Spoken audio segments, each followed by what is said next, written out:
매주 화요일 자동차와 교통에 관한 필수 정보 채워드립니다.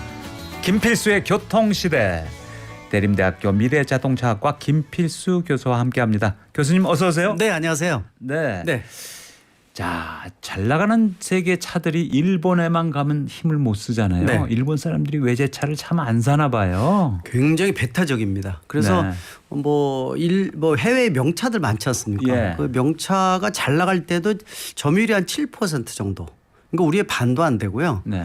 그 자국차에 대한 것이 굉장히 강해요. 예. 그러다 보니까 배타적이고 웬만해서는 외국차를 사용을 안 하는 게 문화적으로 좀 아날로그 사회라 그러지 않습니까? 그리고 예. 뭐 전기차에 대한 부분들은 굉장히 부정적이고 아직 이제 하이브리드 자동차에 올인하고 있고 뭐 우리가 알고 있는 토요타 같은 경우에도 회장이 직접 뭐 하이브리드 자동차에 올인할 정도니까 그래서 저희가 일본 가서 회의를 종종 하거든요. 미팅을 예. 가지면은 그 제작사가 미팅하면 전기차 얘기하면은 멍합니다. 그러니까 우리가 한 4년 정도 앞서 있거든요. 아. 그래서 일명 이제 미래 모빌리티에 대해서는 일본 갈라파고스라고 해서 저펜 갈라파고스라고 해서 저희가 약해서 네. 잘라파고스라고 얘기를 합니다. 그런데 이번에 처음으로 현대차가 일본에 전기버스 공급한다면서요? 예, 그렇습니다. 의미가 있습니다. 이미 뭐 올해가 3년째 뭐 다시 재지입을 했지 않습니까? 그래서 주로 목표를 온라인 판매만 하고 있고 그다음에 수소전기차 넥소하고 예. 그다음에 아이오닉 5 그다음에 이제 이번에 이제 코나 전기차도 들어가고요. 예. 또 캐스퍼 EV라고 새로 나왔잖아요. 그것도 네. 아마 내년쯤에 들어갈 것으로 보고 있는데 그래서 소형 쪽을 추진하는데 이 상용 모델 중에서 전기버스는 우리나라가 굉장히 잘 만들어요. 네.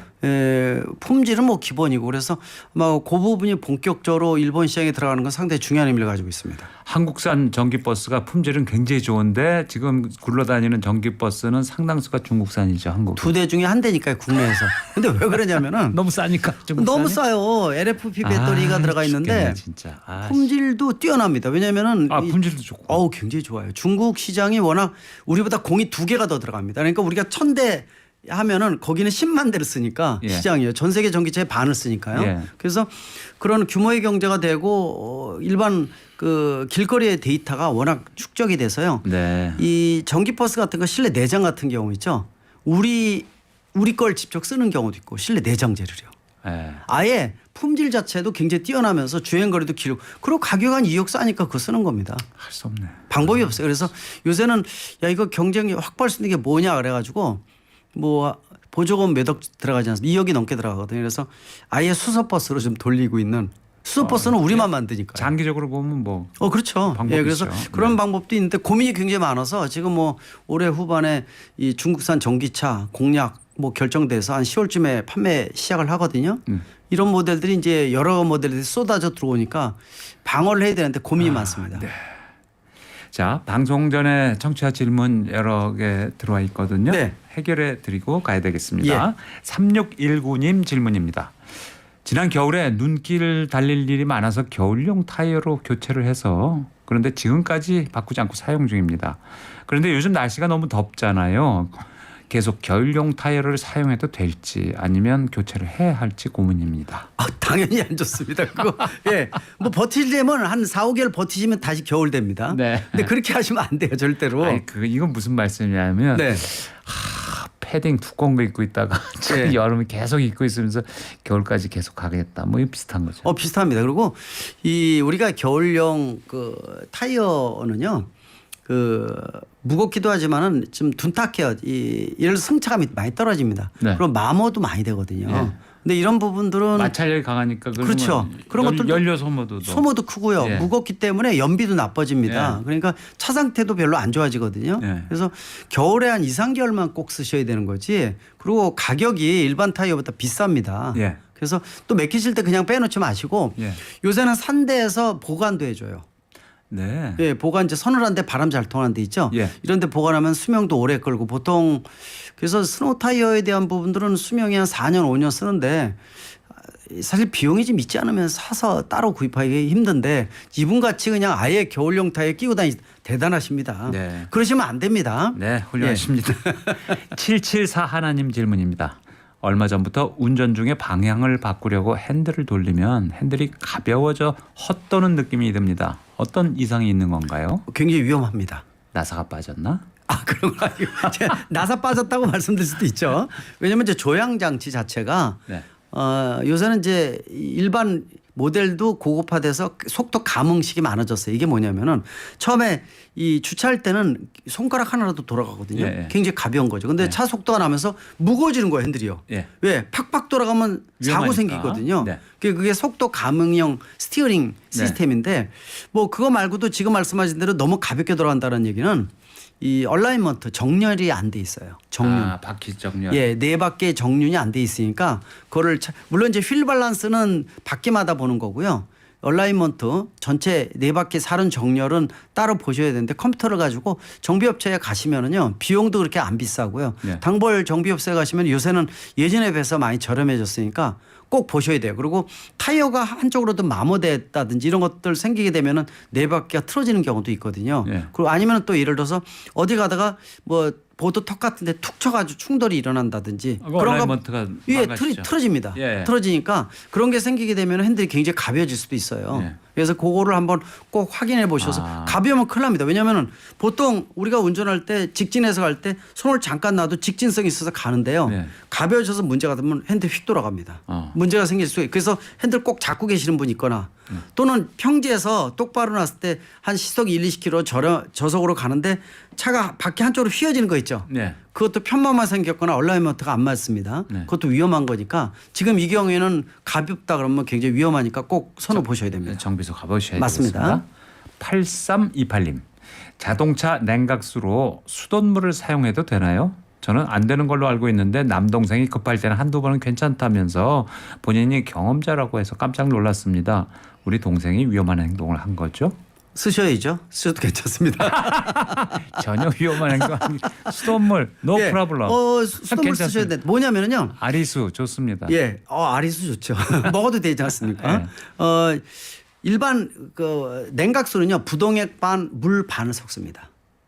물 반, 부동액 반. 그게 이 어느 온도가 가장 낮기 때문에 제일 좋아요. 예. 근데 문제는 중고차 같은 경우에 있죠. 예. 그 엔진오일이나 냉각수가 줄어드는 차들이 있어요. 예. 그러니까 안에서 자꾸 새서. 예, 먹어 들어가는 거죠. 예. 먹어 들어가는 건데 이런 경우에는 냉각수나 엔진오일을 한 통씩 싣고 다니는 분이 있어요. 제가 예전에 제 차도 그랬거든요. 싣고 예. 다니면서 계속 장거리 뛸 때 한 번씩 열어보고 재보고 또 붓는 거예요. 예. 그때는 수돗물 붓거든요. 예. 근데 문제는 50대 50이 제일 좋은데 예. 계속 물을 붓게 되면 물,거지잖아요. 예. 부동액이 줄어들잖아요. 예. 근데 날씨가 추워지면 엔진이 얼어 터질 수가 있어요. 나중에. 그렇죠. 그래서 그러니까 꼭 여름에는 확인하셔야 돼요. 수돗물 괜찮지만 괜찮습니다. 겨울에는 이제 부동액 넣어야죠. 예, 그렇죠. 근데 원래는 물만 넣으면 제일 좋아요. 예. 왜? 이 엔진의 냉각 상태가 제일 좋은 게 물이거든요. 예. 물인데 부동액을 넣으면은 상태가 약간 나빠지는데 부동 상태나 전체적인 특성 부식 이런 걸 예방하기 위해서 그런 거거든요. 근데 네. 조심하셔야 될 거는 워시액이 떨어져도 물로 대신 쓸 수는 있어요. 네. 없으니까 물로 그래도 닦아도 되죠. 예. 근데 문제는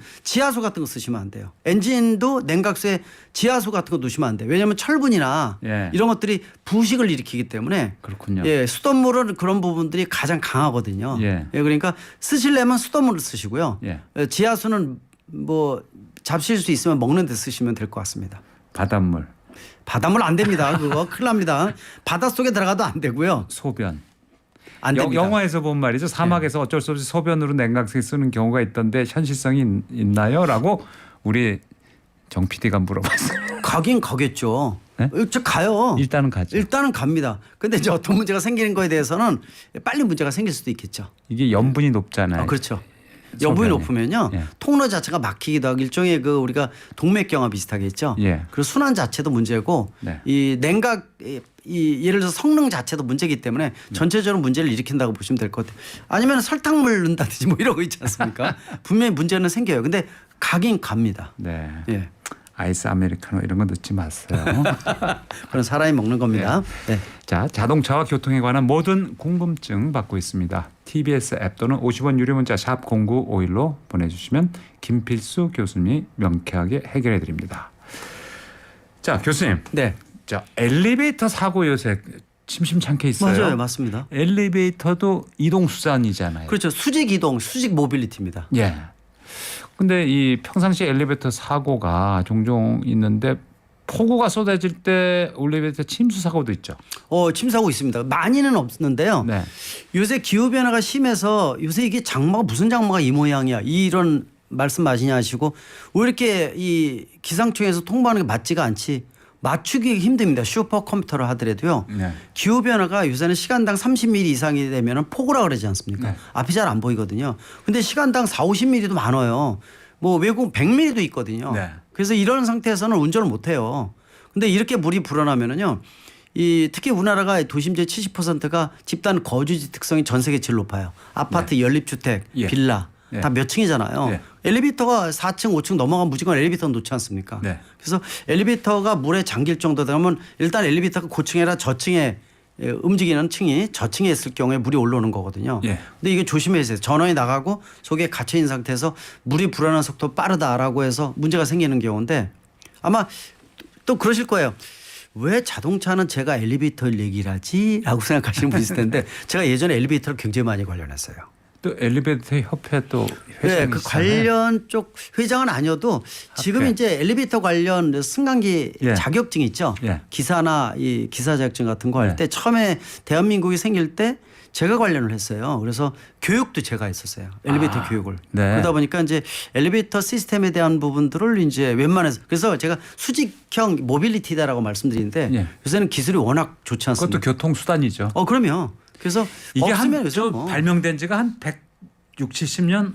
됐죠. 160년 됐죠. 1851년에 발명돼서 53년에 첫 회사가 설립됐죠. 맞습니다. 그러니까 굉장히 오래됐어요. 자동차가 지금 내연 기간이 130한 4, 5년 됐거든요. 그거보다 훨씬 빠르죠. 훨씬 오래됐죠. 훨씬 오래됐는데 문제는 지금까지 초고속도 아니고 고층도 아니고 일종의 우리가 엘리베이터라는 말을 쓰기도 승강기라는 말을 쓰잖아요. 네. 그냥 승강기 하면 좀 낮거나 느린 느낌이 있지 않습니까? 네. 그래서 그런 특성으로 시작됐다라고 보시면 되고 대한민국 또 생긴 지 100년이 넘었습니다. 그렇죠.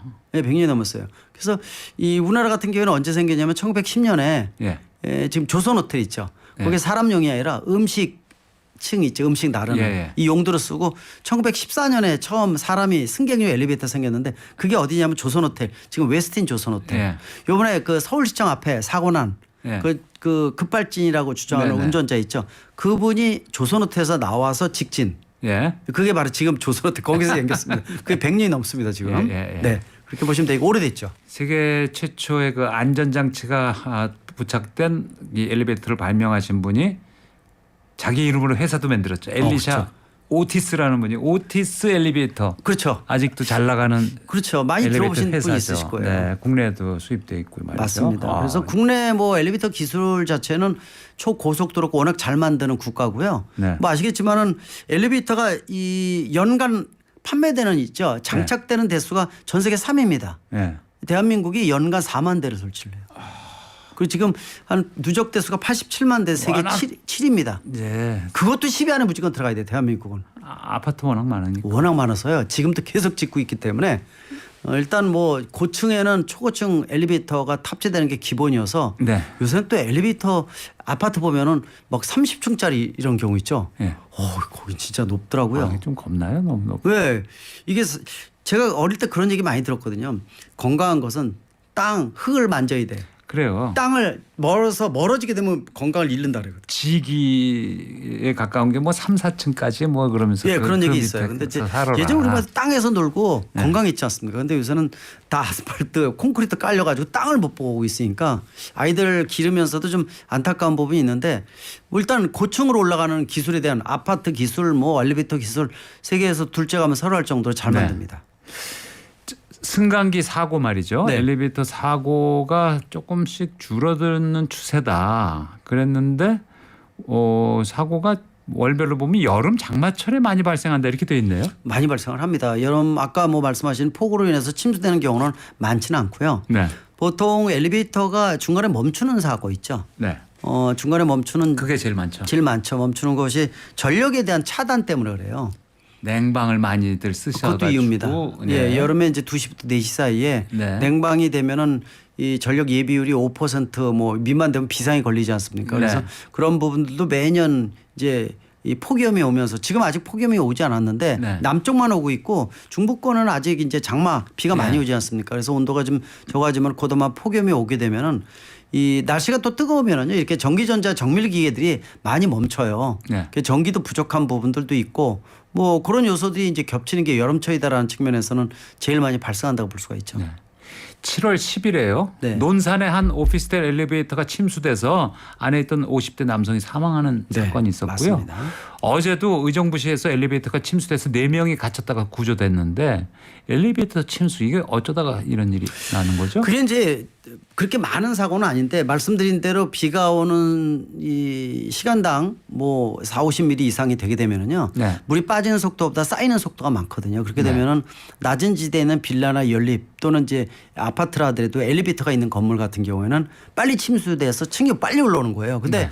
이 승강기 자체가 낮게 1층에 있는다든지 네. 할 때 전원이 차단되면 안에 갇혀 있는 상태잖아요. 네. 갇혀 있는 상태에서 밑에서 물이 올라오는 거거든요. 네. 엘리베이터가 보통 보면은 1층에 있으면은 지하 1층에 공간이 굉장히 큰 게 있어요. 네. 거기에 물이 들어오게 되면 물이 차고 올라오면은 예. 그 위로 올라오는 거거든요. 네. 그러니까 엘리베이터 속에서 갇히는 경우니까 굉장히 무섭죠. 그래서 전원이 차단돼서 구출되기 전까지는 본인이 탈출해서 나오기가 쉽지가 않다는 측면이 있어서 네. 물이 불어나게 되면은 굉장히 위험한 상황이기 때문에 그래서 뭐 아마 얘기 들으시고 화재 때 뭐 지진이나 이런 거 있을 때도 엘리베이터 타면 안 된다는 얘기를 많이 있거든요. 예. 근데 비가 너무 많이 올 때도요. 사실 엘리베이터가 뭐 고지대다 이러면 뭐 신경 쓸 거는 별로 없지만은 예. 뭐 좀 문제가 있다. 전원이 좀 차단된다. 그러면은 엘리베이터에 대한 부분들은 아예 멀리하고 계단을 이용하시는 게 가장 좋습니다. 네. 재난 시에는 계단을 이용하는 게 가장 좋다. 네. 이런 말씀 드리고 싶죠. 소방청 통계에 따르면은요 최근 4년 동안 승강기 사고 출동 건수가 12만 8,800건. 엄청나죠. 아, 네. 그러면 4로 나누면 1년에 3만 한 3천 건. 네. 그죠. 구조 인원이 8만 8,249명. 근데 구조 이제 인원. 출동 횟수가 더 많잖아요. 어우. 많은 건 왜냐면은 출동했더니 이미 사람은 안에서 예, 탈출해서 예, 나온 거를까지 이제 합치는 거니까 그 굉장한 숫자. 굉장한 수치죠. 그러니까 엘리베이터사가 많다는 얘기는 엘리베이터가 그만큼 많다는 얘기고 예. 아파트가 더더욱 많아지고 있다라는 측면도 보시면 될 것 같아요. 네. 그 갑자기 이제 중간에 쓰는 경우가 제일 흔한 사고겠죠. 제가 2번 갇혀봤어요. 저는 한 번. 제가 2번 갇혔는데 네. 제가 폐쇄공포증 이런 게 전혀 없는데도요. 네. 그 안에서 딱 멈추죠. 네. 딱 느낌이요. 공포감이 딱 옵니다. 거기다 층이요. 네. 뭐 3, 4층, 4, 5층이 아니라 뭐 20층 거기서 있죠. 그럼요. 거기서 공포감이 딱 오거든요. 거기 보면 비상벨 누르면 통화할 수 있다고 돼 있잖아요. 그게 안 되는 경우 있죠. 그거 그러니까 딱 쓰는 순간 서서 그 누를 때까지 한 1, 2초. 예. 야 이거 아무도 안 받으면 어떡하지? 그런 생각이 확 드는 거예요. 듭니다. 네. 근데 그게 야 이거 아무도 내가 여기 갇힌 거 아무도 모르면 한 달에 한 번씩 이게 점검을 하는데요. 네. 이게 또 안 됩니다. 눌렀는데 아무도 근데 대답을 휴대폰도 안 해. 가지고 있었어. 네. 이거는 완전 멘붕입니다. 멘붕. 그래서 사실 이제 이렇게 갇혔을 경우에는 여러 사람이 갇히는 경우에는 좀 나름대로 경험이 있거나 여유 있는 분이 있죠. 그런 분들이 설득을 해서 자꾸 이제 안심시켜야 돼. 말도 시켜서. 왜냐하면은 말도 안 하고 얼굴이 포개지면서 폐쇄공포증이 있죠. 이런 네. 분들은요. 숨쉬기도 힘들어합니다. 그렇죠. 근데 공기가 없는 게 아니에요. 전혀 문제가 없는데 폐쇄공포증이라는 게 그런 거거든요. 그렇죠. 예, 공포감이 밀려오면은 그게 또 다른 사람에 전파될 수가 있어서 네. 안심시켜야 되는 게 중요하고요. 그래서 절차를 급하게 할 필요 없어요. 해서 뭐 저는 2번 중에서 한 번은 열어줬지만은 한 번은 연락을 했는데 좀 있다가 이게 열렸어요. 열리기만 해 재빨리 나왔거든요. 그다음에 다쳐서 안전 고장 났어요. 나온 다음에 네. 열렸어요. 그냥 혼자서. 아 근데 그래도 딱 층에 맞게 서 있었네요. 맞지. 예. 중간에 영화보면 중간에 중간에서 예. 그때 나오면 큰일 납니다. 예. 나오면 안 돼요. 절대로 나오면 안 돼요? 나오면 위험합니다. 근데 영화 보면 말이죠. 예. 엘리베이터 천장을 열고 위로 나가던데 이런 게 한국 엘리베이터에 이런 상황에서 가능합니까? 영화라고 보시면 돼요. 영화. 이런 거 시도하면 안 되죠. 큰일 납니다. 시도하지 마라. 그래서 일반인들은 절대로 시도하지 마셔야 되니까 강제로 문 여는 게 제일 위험합니다. 강제로 문 여는 거 하고요. 또 한 가지는 뭐냐면은 자 내가 20층 아파트나 아니면 고층에서 네. 엘리베이터 기다리죠. 예. 근데 뭐 젊은 친구들이 막 장난치거나 이러다가 네. 엘리베이터에 쿵 쳐서 떨어져서 사망한 사고가 있었는데 네. 그 왜 그러냐면요.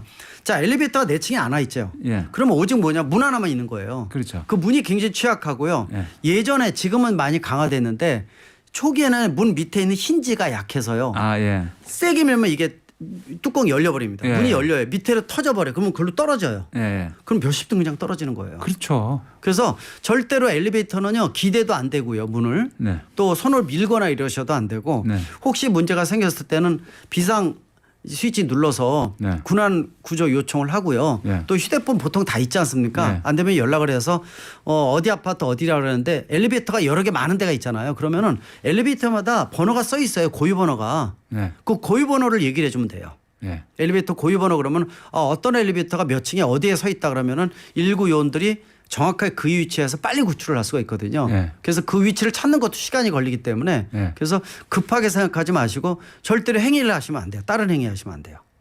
그래서 기다리셨다가 119 대원한테 구조를 받는 것이 가장 안전한 부분이니까 강제로 문 열지 마라. 강제로 문 열지 마셔야 돼요. 네. 그리고 뭐 영하식으로 지붕으로 뭐 올라간다 이런 건 되지도 않지만 올라갈 수도 없고요. 절대 올라갈 수도 없고. 시도하지 마라. 예, 시도하지 말고 강제로 문 여는 거가 제일 위험하다고 말씀드리고 싶습니다. 그리고 주차 타워에 있는 차량용 엘리베이터 있잖아요. 네. 이거 사고 뉴스 가끔 나오는데 나옵니다. 그 문이 상당히 약하더라고요.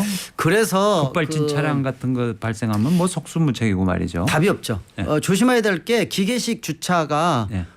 예전에 만들어진 게 좀 위험해요. 예. 관리도 덜 돼 있고 주차 예. 관리원도 없는 경우에는 안에 시스템이 노후화돼 있는 경우 있죠. 예. 이 경우에 또 모르고 전기차를 동급 끌고 들어갔을 때 네. 동급 대비해서 500kg는 무겁다는 거 아셔야 돼요. 그래서 제가 아는 분도 갇힌 분이 있어요. 안에 이렇게 주차 엘리베이터가 차만 들어가는 경우가 있고 운전자까지 같이 들어가서 이동하는 거 있지 않습니까? 네. 근데 같이 들어가서 이동하는 이 엘리베이터였는데 예. 안에서 전기차 타고 다니는데 무의식으로 탄 거죠. 예. 근데 무거우니까 갇혀버렸어요. 그게 구출되는데 30분 정도 걸렸습니다. 예. 그래서 그런 부분들 고민하셔야 되니까 전기차는 기계식 주차는 조심하셔야 된다는 거 확인하셔야 된다는 거. 그리고 또 한 가지는 오래된 주차장 같은 게 자기가 직접 들어가는 거 있죠. 들어가서 예. 하는 경우에는 누르거나 이거를 정확하게 차의 위치나 이걸 정확히 보셔야지 잘못하면은 차가 흠집이 나거나 사고가 날 수 삐딱하게 있어요. 돼 꼭 조심하셔야 돼요. 예. 그래서 항상 긴장도를 높이는 게 기계식 주차장. 네. 좀 신경을 쓰셔야 된다고 보고 있습니다. 네. 그리고 불났을 때 엘리베이터 사용하지 말고 계단으로 움직이라고 그렇습니다. 항상 그 철저하게 얘기하는데 그거 맞죠? 맞습니다. 근데 이제 엘리베이터나 아니면 계단 통로도 이 연기 통로예요. 예. 그래서 그렇지만은 이 고층에서 탈출할 수 있는 방법은 엘리베이터는 절대 이용하시면 안 되고요. 계단뿐이 없는데 그때는 이 수건에다 뭐 물 물 적셔서 자세 낮은 자세로 코 입 막고 있죠. 예. 그걸로 하시면서 낮은 자세로 옆에 레일 잡고 있죠. 예. 또 이 예를 들어서 연기나 이런 꽉 차게 되면 전방이 주시가 안 되거든요. 예. 그러면 손은 손잡고 하셔도 되고 이렇게 해서 올라갈 수밖에 없어요. 예. 올라가서 옥상 같은 데서 군안 구조 요청을 받는 것이 가장 중요하다 볼 수가 있죠. 네. 그 판단을 굉장히 잘 하셔야 됩니다. 그렇죠. 엘리베이터 절대 이용하시면 안 됩니다. 맞습니다. 불났을 때. 네. 김필수 교수님. 네. 이거 위험하죠? 엘리베이터 안에서 춤추는 거.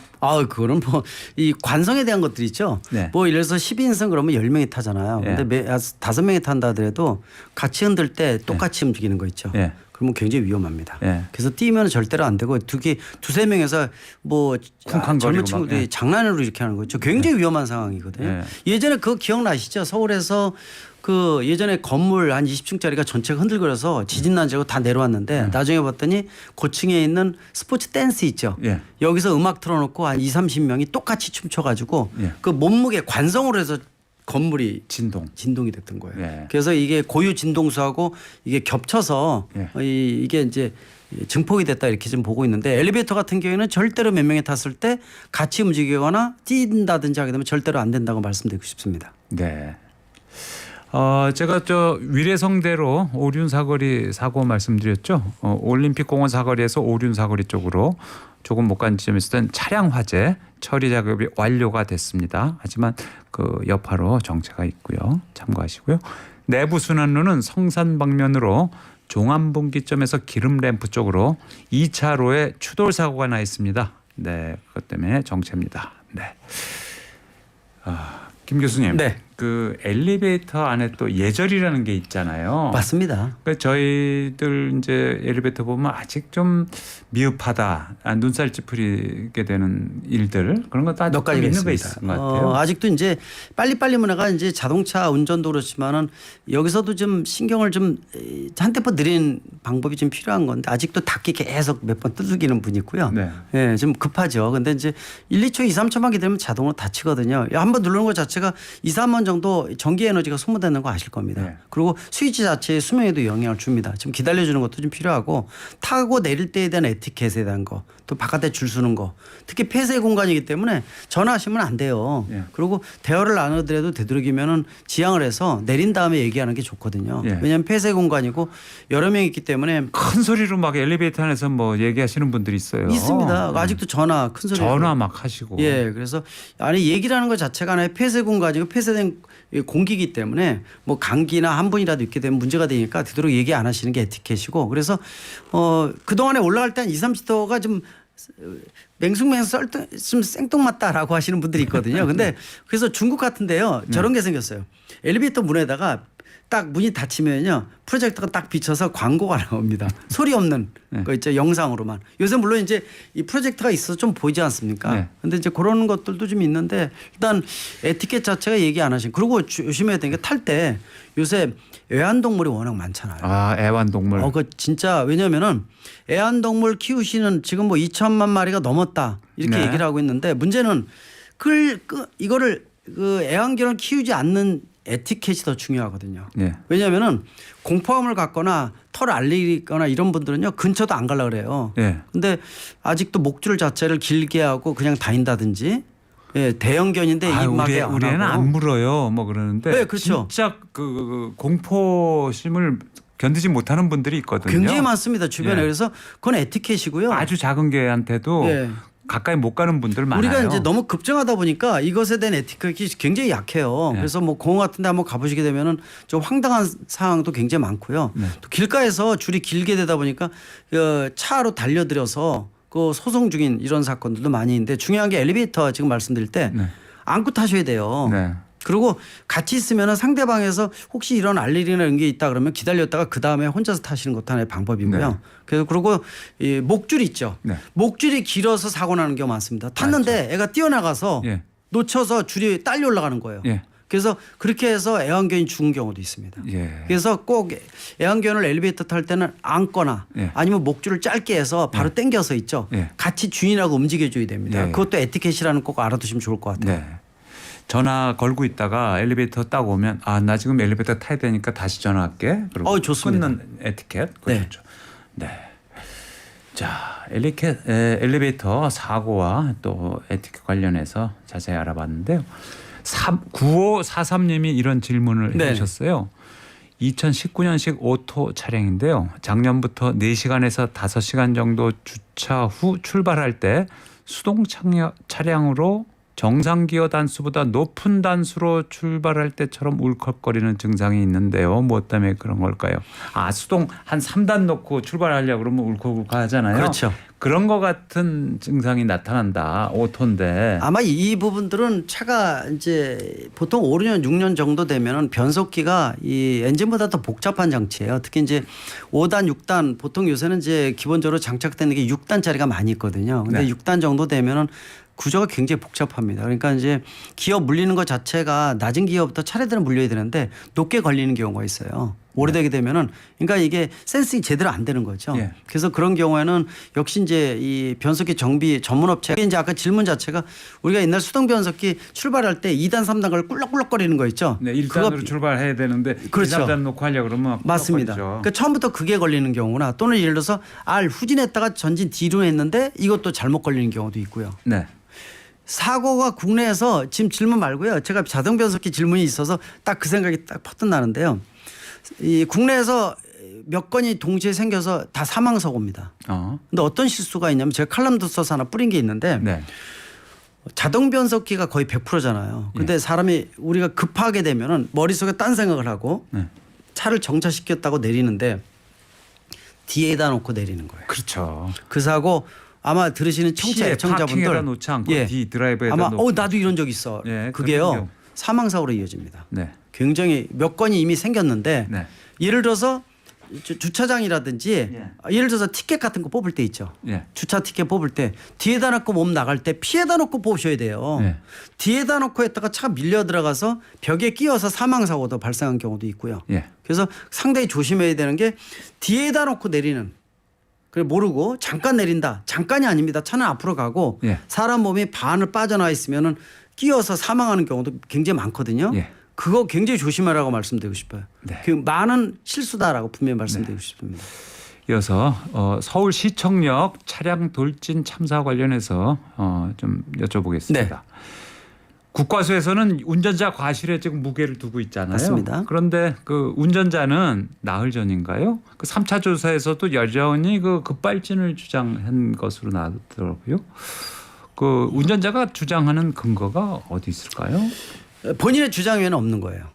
그러니까 이제 이 사건은 생기면서 제가 하도 뭐 관련 자문을 많이 해주다 보니까 일단 꼭지가 자동차 급발진하는 꼭지 하나고 고령운전자라는 두 가지 꼭지가 지금 진행되고 있어서 이슈화돼서 그 부분에 대한 질문이 가장 많은 게 바로 이제 두 사건이 아닌가 지금 판단을 하고 있습니다. 근데 지금 이 운전자가 주장하는 부분들은 특히 이제 이 사건이 조선호텔에서 나와서 200m 정도를 급가속이 되면서 이 9명의 사망자까지 발생하지 않습니까? 그래서 이 경찰청에서 계속 브리핑을 통해서 발표를 하고 있는데 제가 보기에도 처음부터 이걸 보면서 느낀 게 급발진이라고 얘기하는 분들 제가 급발진 연구 회장이라고 말씀드렸죠. 그래서 뭐 몇백 건 정도 영상 공개한다는 것도 굉장히 많은데요. 중요한 게 뭐냐면은 5초, 6초 이내로 끝나는 급발진이라고 얘기하는 분들은 본인이 가속 페달을 밟았는지 브레이크를 밟았는지 혼동을 하는 경우도 굉장히 많아요. 네. 그러니까 이제 이 상태가 되면 우리가 패닉이라 그러거든요. 네. 멍해지고 머리가 하얗게 변합니다. 머릿속이. 네.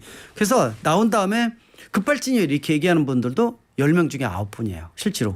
그게 첫 번째 이유고요. 두 번째는 5, 6초 만에 끝나는 급발진이라고 주장하는 이 사건의 경우에는 저희 연구에도 그렇고 저도 그렇고 유권을 해석을 안 합니다. 왜 그러냐면은 본인이 급발진을 말하는 거 빼놓고는 증명할 수 있는 증거가 아무것도 없는 거예요. 그렇죠. 예, 거기다가 뭐 영상 하나만 있는데 그거는 급가속이 될 수가 있는데 중요한 부분들은 또 EDR 자료가 나오면은 사고 기록 장치가 소비자한테 굉장히 불리하게 작용을 하거든요. 그래서 자동차 제작사의 면제보다 이렇게 제가 얘기할 정도로 불리하기 때문에 그래서 이번 사건 같은 경우에도 이 경찰청에서 아마 뭐 이번 주 내로 최종 결과를 발표를 할 거예요. 근데 과실치사로 어느 정도 결정 짓고 이제 추가적으로 완벽하게 시나리오를 짜서 발표를 해줘야 되니까 네. 원인이 어떤 거였다라고 얘기해 줘야 되는데 일단 운전자는 계속 급발진을 주장을 하고 있습니다. 근데 네. 그런 상황인데 조금 고민은 많아요. 근데 아시겠지만은 이 조선호텔에서 나올 때 앞에 있는 4차선 편도로 돼 있는 게 구조적으로 좀 잘못돼 있고요. 네. 야간에는 혼동을 일으킬 수 있는 충분한 부분인 게 제가 이제 이 교통 시스템이나 안전 인프라 이런 것들도 워낙 많이 하기 때문에 이 서울시청 같은 데 일주일에 한 번 자문할 정도 이번 주 금요일도 목요일 자문회가 있어요. 예. 거기 지나가고 조선호텔에서 행사 끝나고 항상 나오는 길인데 예. 제가 예전부터 나올 때 여기 위험하다고 느꼈어요. 그렇죠. 여기 사고의 가능성이 크겠는데 라고 생각했는데 거기 우회전밖에 안 되는 곳인데. 안 됩니다. 예. 근데 보통 일반적으로 야간에면 직진이 된다고 판단을 해요. 예. 차가 안 올 때 있죠. 예. 그래서 거기 좌회전도 된다고 생각하는 사람도 있어요. 맞습니다. 예. 좌회전 직진 안 되고 우회전뿐이 안 된대. 근데 우회전 길보다 앞에 길이 넓고 가다 보니까 예. 이게 왜 안 되지라고 하거든요. 이게 원래는 앞에 차선이 왕복이었었어요. 예. 근데 서울광장이 생기면서 구조를 바꾸면서 편도로 바뀐 건데 그래서 그 부분들은 위험성이 크다라고 제가 서울시에도 제가 얘기를 했거든요. 예. 그래서 구조적으로 한번 고민을 좀 해라고 얘기했는데 그래서 이번 사건 같은 경우에는 저도 그런 생각을 했어요. 이 구조적인 문제 그리고 운전자가 야간에 주간에 들어가서 밤에 나올 때 착각에 대한 거 그다음에 보통 운전할 때 심신에 대한 것들이 다른 생각을 한다든지 다른 요인이 겹쳐서 융합적으로 원인이 될 가능성이 있거든요. 그런 측면에서 보게 되면 글쎄요. 급발진에 대한 것들은 뭐 아무것도 네. 증명할 수 있는 것도 없고 짧은 기간이었기 때문에 네. 5초 6초 동안이어서 상당히 좀 본인은 주장을 하지만은 쉽지 않겠다 이런 생각을 많이 가집니다. 이번 사고로 이제 페달 블랙박스에 대한 네. 관심이 높아졌는데요. 예. 그러니까 페달을 어떤 걸 제대로 밟았는지 몇 초 언제 시간 정확한 시간에 언제 어떻게 밟았는지 그거 이제 블랙박스에 이제 다 나오는 거잖아요. 그렇죠. 네. 요거 관련해서 그 자동차 관리법 시행령 개정안이 그 의결이 됐죠. 의결이 됐습니다. 근데 이제 그 부분에 대해서는 저도 이제 제가 할 말이 되게 많은 이유가 예. 급발진 연구에도 맡고 있지만은 당시에 이제 15년이 넘었어요. 15년 전에. 네. 국가기술표준원의 내비게이션의 영상 블랙박스 제가 KS 위원장을 맡고 있을 때인데 네. 업체들이 다 모이잖아요. 예. 모일 때 제가 영상 블랙박스는 대한민국이 세계에서 가장 잘 만들어요. 네. 그래서 페달 채널을 만들어라. 네. 15년 전에요. 네. 그래서 발을 찍는 채널이 하나 들어가면은 굉장히 입증하는데 좋을 것이다. 그래서 이 시범 모델로 만들어서 판매용까지 나왔는데 그 당시만 하더라도 소비자들이 설마 나한테 급발진 생겨라는 부분이 있었거든요. 예. 그래서 안 쓰다가 지금에서 수면 위로 올라온 거예요. 예. 그래서 이거를 업체마다 제가 계속 얘기를 해서 아마 칼럼이나 방송에서 보신 분 많을 거예요. 예전부터 제가 얘기했던 건데 그래서 작년 말에도 중소기업들한테 개발하라 그래서 몇 개 업체에서 개발해서 출시가 된 거예요. 네. 그래서 중소기업에서 이제 여러 가지 모델이 나오는데 문제는 저가로 품질이 떨어지는 것들도 많으니까 이런 부분들을 정부가 지금 걸러줘야 되는데 중요한 부분들은 지금 페달 블랙박스 의무화에 대한 얘기도 있고요. 근데 자동차 관리법 이제 개정안을 보면 말이죠. 네. 신차에다가 자동차 회사에서 페달 블랙박스를 설치해서 출시하는 회사에게는 리콜 과징금을 75%까지 최대한 감경해 주겠다. 네. 인센티브를 주겠다는 건데 네.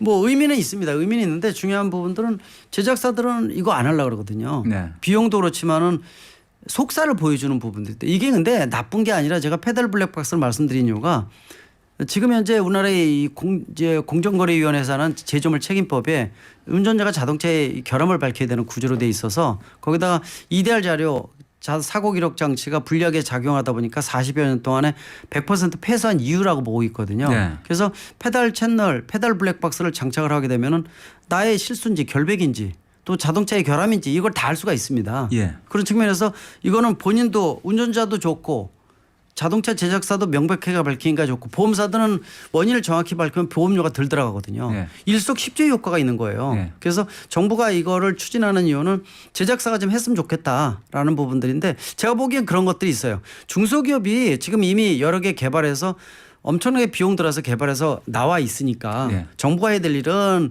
이거를 양질 또 나쁜 제품인지를 인증을 통해서 양질의 제품을 소비자가 택일할 수 있게끔 만드는 게 첫 번째고 예. 두 번째는 지금 5% 영상 블랙박스 장착하면은 종합보험료 5% 할인이거든요. 예. 페달 채널이 들어가면 7% 8% 예. 인센티브를 주게끔. 그래서 정부가 해야 될 일이 그쪽이지 의무화는 안 되는 이유가 제가 의무화하게 되면은 통상 문제 생기죠. 예, 또 영상 인센티브 블랙박스, 쪽으로. 예, 그 개인 정보 보호 때문에 탑재 못하는 국가가 전 세계 반이 넘습니다. 예. 이런 부분이 있어서 의무화는 불가능한 부분들이니까 예. 좀 더 지금 나와 있는 중소기업이 개발하고 시장 넓히고 고생한 거거든요. 근데 제작사가 넣게 되면요, 이 업체 다 망해요. 그렇죠. 그래서 제가 얘기하는 게 옛날 하이패스, 내비게이션, 블랙박스 이거 중소기업이 개발하고 글로벌 시장 다 개척했는데 제작사가 그냥 자기네 하청업체에서 그냥 장착을 해버리니까 그 업체는요. 하늘 쳐다보고 망하는 거예요. 그렇죠. 망한 업체가 한두 군데가 아닙니다. 그래서 정부의 역할이 이 제작사도 중요하지만은 중소기업들 좀 좋은 제품 많이 나오니까 양질의 그렇죠. 키우는 작업 이게 굉장히 중요한데 예, 예. 한 번에 또 날아가요 잘못하면. 그렇죠. 그래서 오버하지 말고 좀 더 전문가 얘기 듣고 제대로 지금 시스템 했으면 생각이 듭니다. 네, 오버하지 마십시오. 정부 관계자님들. 자, 강변북로 교통정보 알려드릴게요. 일산 방향으로 원효대교 가기 전에 1차로에 고장차가 서 있습니다. 주의하시기 바라고요. 네, 0605님이 주신 질문이 있습니다. 네. 투싼 IX 2013년식입니다. 에코 모드로 항상 운행 중인데 상관없나요? 좋은 이거 습관이십니다. 좋은 거 아닙니까? 좋은 습관입니다. 네. 에코라는 게 요새 이제 차 자체가 ISG 공인전 제한 장치가 이제 유럽사는 다 ISG가 네. 공인전 제한 장치가 들어가 있고 국내에서 에코 모드, 스포츠 모드, 노멀 모드 이런 것들이 있거든요. 차마다 틀린데요.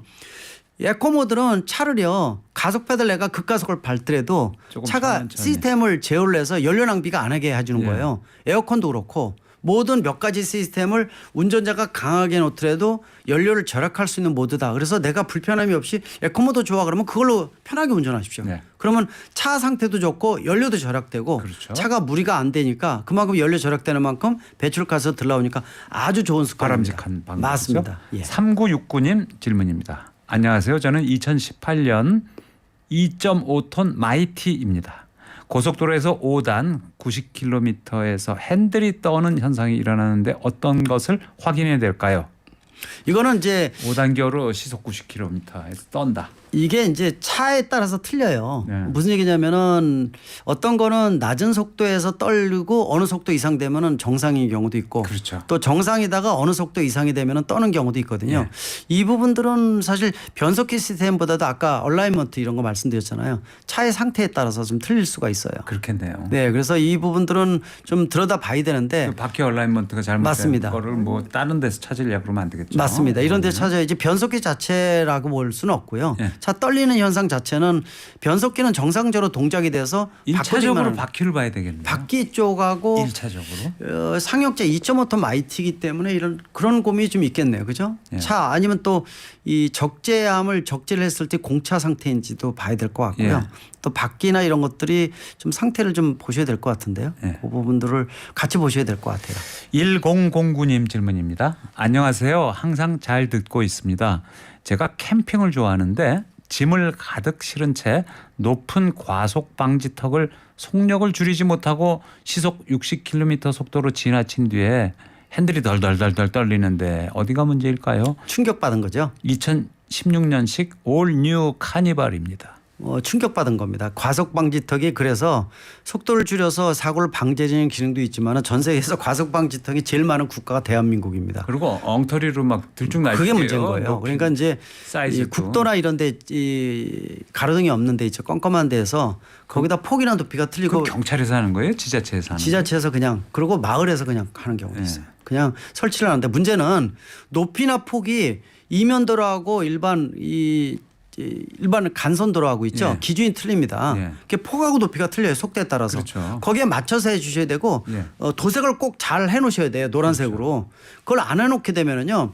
달리다가 사고 나서 척추 다친 분들도 있고 예. 붕 떠가지고 차 부서진 건 물론이고요. 그래서 외국에서 스포츠카의 지옥이라고 부르는 나라가 대한민국입니다. 왜? 대한민국이죠. 과속 방지턱도 S자로 넘어가야 되거든요. 예. 스포츠카는. 근데 이분 같은 경우에도 카니발 같은 경우에 처음에 덜컹하고 짐을 실어서 차가 관성이 큰 상태에서 앞바퀴에 이 과속 방지턱 부닥치면서 충격을 받은 거예요. 그러면 아까 말씀드린 정렬이 틀어집니다. 예. 앞바퀴 충격을 받은 거예요. 그래서 아마 CV 조인트라든지 앞쪽에 바퀴에 정렬에 영향을 받았다고 보고 있는데 예. 이거 보셔야 돼요. 그렇게 안 하면은 계속 운전할 때 불편하실 거예요. 그리고 위험합니다. 네. 충격받아서 그런데 과속 방지턱 탓하시기 바랍니다. 자, 장맛비가 오락가락하는데 다음 주부터 본격적인 휴가철입니다. 네. 교수님, 그 휴가 전 차량 점검하고 가면 안전할 텐데 어떤 부분 점검해야 될까요? 짧게. 일단 기본적으로 네. 워시액부터 와이퍼, 고무 기본 있고요. 특히 타이어, 트레드 있죠. 홈의 깊이가 마모가시 1.6mm 이하로 되게 되면 굉장히 위험하니까 네. 또 공기압도 약간 더 넣는 게 좋습니다. 네. 그리고 실질적으로 타이어 상태가 나쁘게 되면 바로 수막 현상, 미끄러지면 스키 타는 현상 생기거든요. 아무리 이 정비를 잘 해놓으셔도 역시 운전은 사람이 하는 거니까 앞뒤차의 간격 충분히 뛰시고 30km 이상 속도 줄이시고 이 광호가 옛날 광호하고 틀리다는 거. 그래서 비가 너무 오면 운전하시면 안 되고 침수도로 무조건 우회도로 과감하게 들어가시면 안 돼. 과감하게 꺼집니다. 예, 차 버립니다. 네, 용기 그리고, 내지 마세요 그런 거에. 그리고 하천변에 주차장 많죠. 한 달 동안에는 이용하지 마세요. 네. 회의하고 2시간 갔다 오면 내 차가 없어졌습니다. 네. 그게 5,000대의 침수차에 포함이 돼 있습니다. 예. 그러니까 그런 부분이 생각지도 못한 문제가 터지니까 차량 정비 그다음에 자동차 운전 네. 그리고 전조등 항상 켜시고요. 비가 넘으면은요 안전하게 기울이셨다가 비가 잦아진 다음에 이제 출발하시는 요령도 굉장히 중요하니까 네. 꼭 기후 변화 특히 이제 이 방송 잘 날씨 들으시고 잘 알으시면 들으시고. 좋을 것 같습니다. 예. 김필수 교수님 오늘 좋은 말씀 감사합니다. 네, 고맙습니다. 네.